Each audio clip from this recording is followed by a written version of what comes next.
নতুন বছরে নতুন দিনে শীতের সকালে গরম গরম মালাই দুধ পুলি পিঠা হলে সত্যি জমে যায়। নমস্কার বন্ধুরা, রোমা ড্রিম কিচেনে আপনাদের সবাইকে স্বাগত জানাই। আর সবাইকে নতুন বছরে অনেক অনেক শুভেচ্ছা। তো বন্ধুরা, আজকে আমি নিয়ে চলে এসেছি মালাই দুধ পুলি পিঠা রেসিপি। তো বন্ধুরা, পুরো ভিডিওটা দেখতে থাকুন, আশা করি খুবই ভালো লাগবে। তো দেখে নেওয়া যাক রেসিপিটা। তো রেসিপিটা বানানোর জন্য এখানে আমি পরিমাণ মতো সুজি নিয়েছি। আমি সুজি দিয়ে পুলি পিঠাটা বানাবো। তো এখানে নিয়েছি আমি 1 লিটার 500 গ্রামের মতো দুধ নিয়েছি আমি। আর এখানে নিয়েছি আমি খেজুর গুড় পরিমাণ মতো নিয়েছি আমি। আর এখানে নিয়েছি আমি একটা বড় সাইজের নারিকেলটা আমি ফাটিয়ে কুড়িয়ে নেব। তো দেখো বন্ধুরা, আমি কুড়িয়ে নিয়েছি নারিকেলটা। আমি সবটা নারিকেলই নিয়েছি।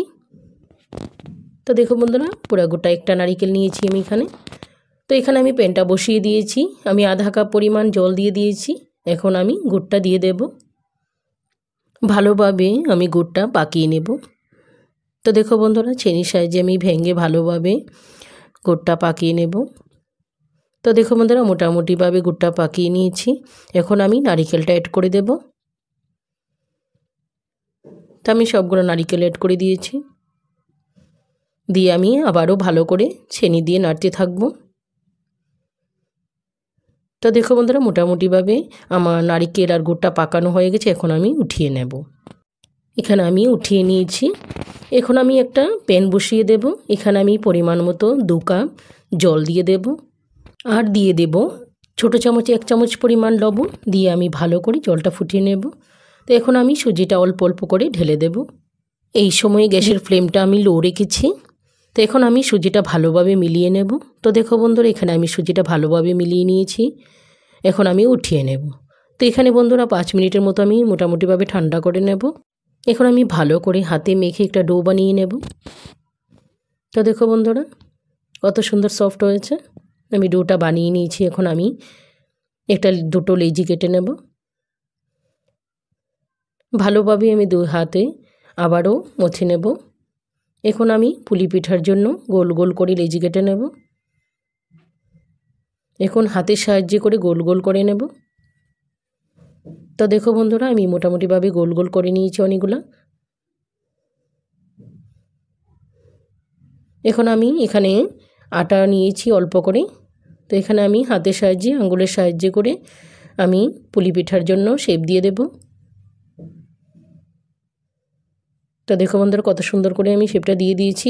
নারিকেলের পুরটা দিয়ে দেব, দিয়ে আমি পুলি পিঠাটা বানিয়ে নেব। তো দেখো বন্ধুরা, মোটামুটিভাবে আমি পুলি পিঠাটা বানিয়ে নিয়েছি। এভাবে করে আমি সবগুলি একে একে বানিয়ে নেব। তো দেখো বন্ধুরা, কত সুন্দর হয়েছে। এখন আমি আঙ্গুলের সাহায্যে একটা শেপ দিয়ে দেব। তো দেখো বন্ধুরা, কত সুন্দর লাগছে দেখতে। এভাবে করে আমি সবগুলো একে একে বানিয়ে নেব। তো দেখো বন্ধুরা, কত সুন্দর লাগছে। আমি মোটামুটিভাবে সবগুলি বানিয়ে নিয়েছি। তো দেখো বন্ধুরা, আমি আঙ্গুলের সাহায্যে মোটামুটিভাবে একটা শেপ দিয়ে দিয়েছি। দেখতে খুব সুন্দর লাগে দেখতে। তো দেখো বন্ধুরা, এইভাবে করে আমি সবগুলি পিঠা বানিয়ে নিয়েছি। কত সুন্দর লাগছে দেখতে সবগুলি পিঠা। এদিকে আমি প্যানটা বসিয়ে দিয়েছি। এখানে আমি দুধটা ঢেলে দিয়েছি। আমি দুধটা এখন ভালো করে ফুটিয়ে নেব। তো দেখো বন্ধুরা, মোটামুটিভাবে আমি দুধটা ফুটিয়ে নিয়েছি। এখন আমি পরিমাণ মতো চিনি অ্যাড করে দেব, যে যতটুকু পরিমাণ মিষ্টি খেতে চায়। এখানে আমি চিনিটা দিয়ে ভালোভাবে দুধটা নাড়াচাড়া করতে থাকবো। দিয়ে দেব আমি 3টে এলাচি, দিয়ে আমি আবারও ভালোভাবে নাড়াচাড়া করে দেব। আমি ভালোভাবে দুধটা ফুটিয়ে নিয়েছি। একদম দুধটা গাঢ় গাঢ় হয়ে গেছে। এখন আমি একটা একটা করে পুলি। তো বন্ধুরা, এই সময় আমি গ্যাসের ফ্লেমটা লো রেখেছি। আমি একে একে সবগুলি পুলি পিঠা দিয়ে দিয়েছি। তো দেখো বন্ধুরা, এখানে আমি গ্যাসের ফ্লেমটা মিডিয়াম করে দেব। 5-10 মিনিটের মতো কুক করে নেব। তো দেখো বন্ধুরা, মোটামুটিভাবে 5-10 মিনিট হয়ে গেছে। আমার দুধ পুলি পিঠা কিন্তু মোটামুটিভাবে হয়ে গেছে। তো দেখো বন্ধুরা, কত সুন্দর লাগছে দেখতে মালাই। এখন আমি গ্যাসের ফ্লেমটা বন্ধ করে দেব। তো দেখো বন্ধুরা, কত সুন্দর করে ঝটপটে হয়ে গেল মালাই দুধ পুলি পিঠা। এখন আমি উঠিয়ে নেব। তো বন্ধুরা, রেসিপিটা কেমন লাগলো ছোট্ট একটা কমেন্ট করে জানাবেন। আর যদি ভালো লাগে লাইক, শেয়ার, সাবস্ক্রাইব করে আমার পাশে থাকবেন। পাশে থাকা অল অপশনটি ক্লিক করে দেবেন, যাতে করে সবার প্রথমে আপনার কাছে নোটিফিকেশন চলে আসে। তো বন্ধুরা, যদি ঘরে কেউ গেস্ট আসে তো ঝটপটে বানিয়ে নেবেন আমার মতো সুজি দিয়ে মালাই দুধ পুলি পিঠা, খুব ভালো লাগবে। দেশ দেশের বাইরে যে যেখান থেকে ভিডিওটি দেখছেন তাদেরকে অসংখ্য ধন্যবাদ জানাই। আর আমার প্রিয় পুরনো বন্ধুদেরকেও অনেক অনেক ধন্যবাদ জানাই। তো বন্ধুরা, আজকে এই পর্যন্ত।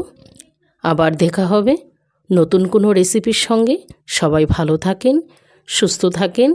সবাইকেই আবারও অনেক অনেক ধন্যবাদ। Bye bye.